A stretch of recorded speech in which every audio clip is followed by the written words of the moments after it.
Let me cover some of the things that I use when I clean my gear, cameras, camera sensors, um, and first and foremost, before I do any cleaning with any kind of an application, I try to use a blower.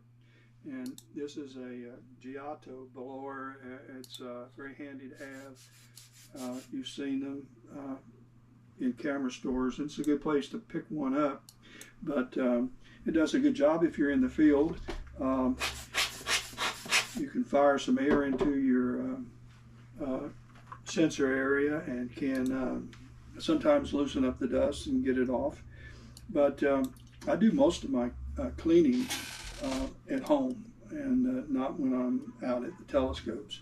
And so I'm able to do it much more carefully. I can take a magnifying glass and look and see if it's actually been removed. And so with that, there's another blower that I like a lot, and but you need AC power to use this. And this is called a data vac duster, and I think you can find this on Amazon. It's been a long time since I purchased it, but the gentleman that repairs my computers uses these, and he touts that it doesn't that the air is anti-magnetic. Now, I don't know how that happens, but it implies that other kind of canned air might be magnetic. I do know this, that if you shake a can of canned air, like I do when I'm spray painting with canned paint, that you're going to have moisture come out of your canned air can, and that can do you don't want to do that to your sensor. It's just got to be cleaned and or your glass. And so I would recommend not using canned air. And this is a good investment and works quite well. I often take it outside because my kits stay outside year round, and right now they're uncovered. I imaged last night. I do have an umbrella, big patio umbrella that covers my telescopes, but I do go outside and before I start imaging often, and I just take this and run it over the glass, corrector plates on SCTs and my front elements on my refractors.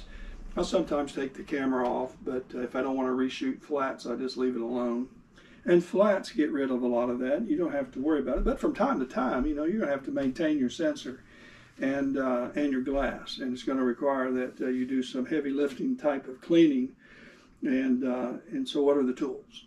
So, blow first, and blow until you think you don't really need to blow anymore, and then blow some more, because this does work the dust loose, but you got to stay with it, and you have to, and also be sensible.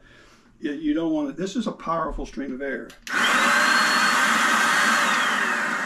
It makes more noise than our Mealy vacuum, and but it does shoot a stream of air, and there's other attachments that also come with this. This works the best though, but you don't need to hold it right on the glass. And again, use common sense. Works well. Let me set this aside, and I highly recommend this electric duster. And also keep in mind that your sensors are charged, and they, being charged, are going to attract magnetically. They're going to attract dust, and it's going to adhere to the glass, so it's going to get there. You can be really careful in protecting your gear, keeping it covered, and then attaching them real quick, but it's just going to happen. So dust is inevitable, and cleaning it is eventual. And so get used to it. The DSLR also has to be, just like any other camera, is going to have a sensor that's going to need to be cleaned. Make sure you lock the mirror. You don't want to hold the shutter down because you may accidentally turn it loose. And if you've got your device in there, when the shutter comes down, you're going to do some damage. So you do more shutter damage than you can do sensor damage if you're not careful. So you want to lock this open in bulb mode is where you want to go, and then the sensor is locked open. The shutter's locked open, the sensor's not. And then I would recommend, trust me, I wouldn't recommend anything I'm not using all the time and that I wouldn't feel comfortable with.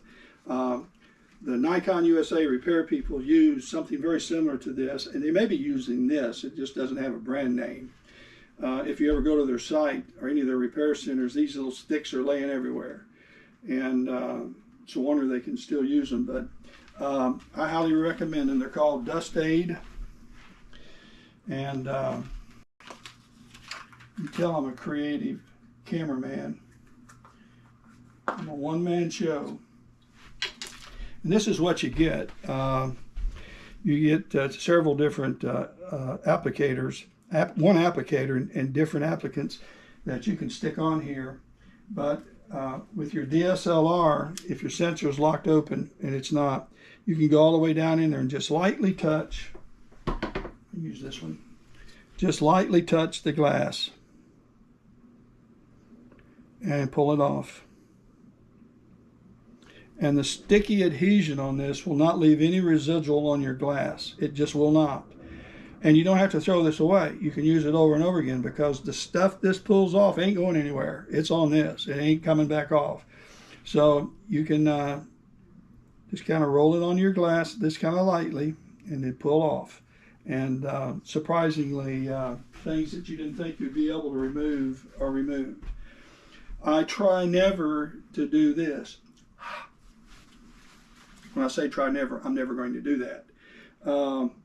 So you have a tendency sometime when you got a filter outside and you're looking at the filter and what do I do? Sneeze? And because it looks like my wife's sunglasses, you can't see out of it. Get your blower, blow it first, and go get you one of these applicators and see if you can't clean it with that.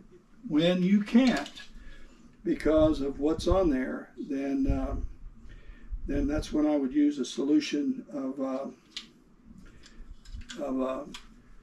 Dawn soap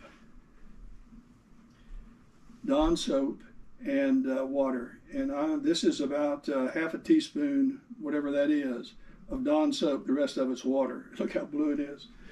And that's powerful stuff, Dawn soap. At any rate, I highly recommend these for sure. Let me get it out of here. And when you get the Dawn soap on your, not sensor, on your filters or on your corrector plate, then follow back up with some isopropyl alcohol. And I use PEC pads only. They're called PEC pads. You just order these, packages of them, and throw them away once you use it one time. Just put your soap on this, swirl, always go in one direction. Don't go back over it again unless you have a new PEC pad. And when you go over it again, use soap first, and then you're going to make about 4 or 5 more rounds with just the alcohol. It's amazing how clean it gets. In a particular corrector plates, I'll do a video on how to clean the corrector plate, how I clean my corrector plate on my telescopes. I picked it up off of a YouTube video. Wish I could find it. I'd just send you there, but it does an awesome job. Okay, well, I can't think of anything. Oh, one other thing, maintenance-wise. If you have ZWO cameras, QHY, the CMOS cooled cameras, not the CCD, but chances are they're going to have those little fans in them, and they aren't made well. But it doesn't make any difference. They're going to stop working, and normally the culprit is a bug. Some kind of a varmint's going to crawl up in there, the fan's going to get hung, it's going to burn out. And so I order from ZWO, and you can get these really, you can order these fans online, just an off-brand, and they're dirt cheap. I think I pay like $15, $16, $17 a piece, which I know is crazy pricey. But I have 2 left, and I had 4 I started out with. I've had to replace those 2, and probably 5 or 6 in the last 8 or 9 or 10 years that I've been using ZWO cameras. So they're good to have on hand. It could kill a night of imaging if you don't have one. So, and they're very easy. It's very easy to take the 4 screws off, remove the grid, pull it out, and unplug the fan, plug it back in, the new fan back in, sit it in there, and put your screws back on. So, and I'll bet you, I would make a wager that when yours stops working, well, first thing you're going to notice is, well, my camera's not cooling. I'll reboot. Camera's still not cooling. And it's cold outside. And it's not cooling. And it says it's on up to 60 or 70%, and it's still on ambient temperature. And you go out and it's not spinning. Chances are there's a bug in it. So it normally happens. When it happens, it's going to happen in the spring, summer, or early fall when the bugs are abundant, flying around. And one just gets in there. It doesn't get sucked in. He has to crawl in when it's not moving because the fan's going to blow him out. But they get in there. All right, guys, I hope that helps. Oh, yeah. You can tell my videos are train wrecks. Because there's nothing scripted in my life. These are microfiber cloth sets. I ordered these off of Amazon. They're made by Magic Fiber, and they are these little jewels right here. This is one that's been pulled out. And if you have to clean your glass, and I won't use this on my sensor. I might use it on the protective glass over the sensor if I'm in a pinch and I've got one handy and it's new. But the only solution that I put on it is my fog breath, that sort of thing. And let it set for a minute and just lightly rub in one direction. One direction is a key too. Don't smear it around, just move it off. And go back again and find another part of your fiber cloth. And then go back again and find another part of your fiber cloth and just sweep across. And keep a magnifying glass. You don't need one that big. But when your eyes are as old as mine, and but keep a magnifying glass, something like this, handy, so that you can look at your sensor. And I have quite a few DSLRs because I've done a lot of sports photography over the years.